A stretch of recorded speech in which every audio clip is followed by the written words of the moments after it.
Mga kapuso, tampok ngayon sa Pasay City ang 2016 Toy and Collectibles Convention, the Pop Life Fan Experience. Naroon ang ilang kapuso celebrities para pangunahan ng pagbubukas ng event.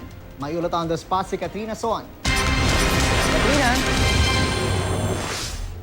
June Maris, formal na nga na binuksan ngayong araw ang ToyCon 2016, the Pop Life Fan Experience dito sa Pasay. Maaga pa lang, tagsa ng 2016.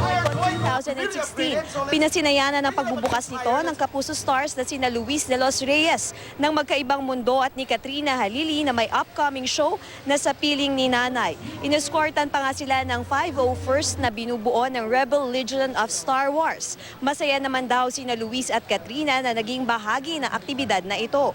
Nagkaroon din ng question and answer portion sa aktor na si Dean Cain na dating gumanap bilang Superman na talaga namang inabangan ng Superman fans, lalo na ng mga kababaihan.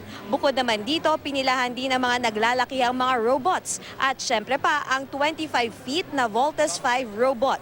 Di rin papatalo ang mga dumalo dito na naka-costume pa. Inaabangan din mamayang hapon ang pagdating ng cast members ng inaabangang Telefantasia na Encantadia.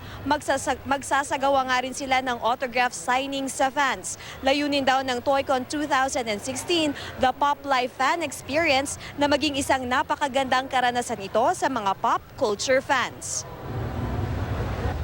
I'm very honored actually sa dinami-dami ng artista sa GMA. I'm very privileged na isa ako sa napili nila to welcome the ToyCon. Sobrang happy po kasi first time ko na naka-attend dito. So happy kami na kami nag-ribbon cutting. Sana po maka-attend din po kayo hanggang bukas pa po ta. June Marie, sa mga gusto namang magpunta dito, bukas nga ito ng 10 a.m. to 7 p.m. Mula nga yan June 10 hanggang June 12, 2016. At yan na muna ang latest mula dito sa Pasay. June Marie. Maraming salamat, Katrina Son.